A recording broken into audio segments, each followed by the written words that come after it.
Hi అండి, welcome to simple sweeties home. ఈరోజు మన రెసిపీ వచ్చేసి పల్లి కారం పొడి అండి. పల్లి కారం పొడిని ఈ విధంగా చేసుకున్నట్లయితే రైస్లోకి చాలా రుచిగా ఉంటుందండి. కాస్త నెయ్యి యాడ్ చేసుకొని ఈ కారం పొడిని యాడ్ చేసుకొని రైస్ని సర్వ్ చేసుకుంటే చాలా రుచిగా ఉంటుందండి. మరి ఈ రుచికరమైన కారం పొడిని ఎలా తయారు చేసుకోవాలో చూసేద్దాం. దీనికోసం 1 కప్ పల్లీలు తీసుకున్నాను. వీటిని దోరగా ఫ్రై చేసుకోవాలి. స్టవ్ ఆన్ చేసి ఒక బాండీ పెట్టుకోండి. దీంట్లోకి 1 టేబుల్ స్పూన్ ఆయిల్ని యాడ్ చేసుకోవాలి. ఆయిల్ కాస్త వేడెక్కిన తర్వాత 1 కప్ పల్లీల్ని దీంట్లోకి యాడ్ చేసుకోవాలి.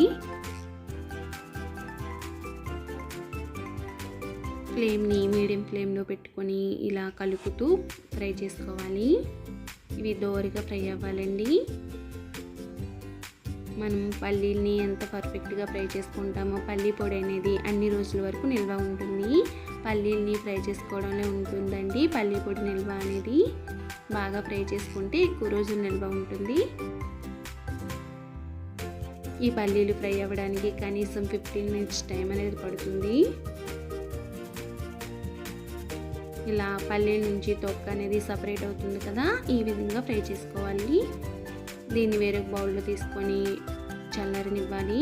మరలా అదే ప్యాన్లోకి 2 స్పూన్స్ ధనియాలని యాడ్ చేసుకోవాలి. ధనియాలు కాస్త ఫ్రై అయిన తర్వాత 1 స్పూన్ జీలకర్రని యాడ్ చేసుకోండి.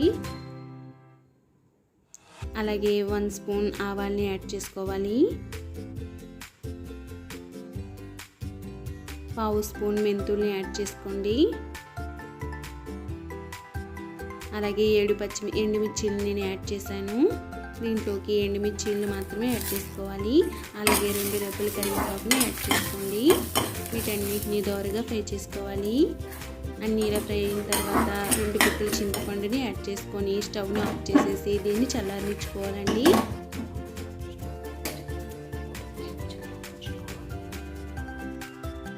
మరలా అదే ప్యాన్లోకి 1 టేబుల్ స్పూన్ ఆయిల్ని యాడ్ చేసుకొని 10 వెల్లుల్లి రెబ్బల్ని యాడ్ చేసుకొని దోరగా ఫ్రై చేసుకోవాలి. వెల్లుల్లి వేసుకోవడం వల్ల పల్లి పొడి మంచి రుచితో పాటు మంచి స్మెల్ వస్తుందండి.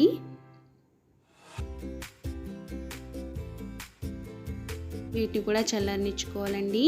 ఇలాగా రూమ్ టెంపరేచర్కి వచ్చిన మసాలా అన్నింటినీ గ్రైండ్ చేసుకోవాలి. మిక్సీ జార్లో యాడ్ చేసుకొని దీన్ని మెత్తని పొడిలా గ్రైండ్ చేసుకోవాలి.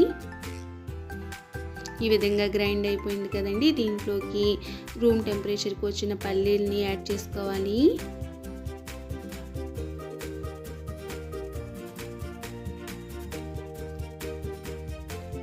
పల్లీల్ని కూడా యాడ్ చేసిన తర్వాత ఈ మిశ్రమానికి తగినంత సాల్ట్ని యాడ్ చేసుకోవాలి. నేనైతే 1 స్పూన్ యాడ్ చేశాను. వీటిని మిక్సీ జార్లో యాడ్ చేసుకొని మెత్తని పొడిలా గ్రైండ్ చేసుకోవాలి. ఇలా పొడి రెడీ అయిపోతుందండి. ఇంతేనండి, చాలా ఈజీగా తయారు చేసుకున్నాం.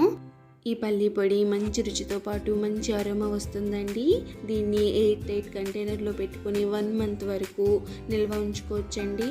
ఇంతేనండి, చాలా ఈజీగా తయారు చేసుకున్నాం కదా. మీకు ఈ వీడియో నచ్చినట్లయితే లైక్ చేయండి, మీ ఫ్రెండ్స్తో రిలేటివ్స్తో షేర్ చేసుకోండి, అలాగే సబ్స్క్రైబ్ చేసుకోండి. Thank you for watching.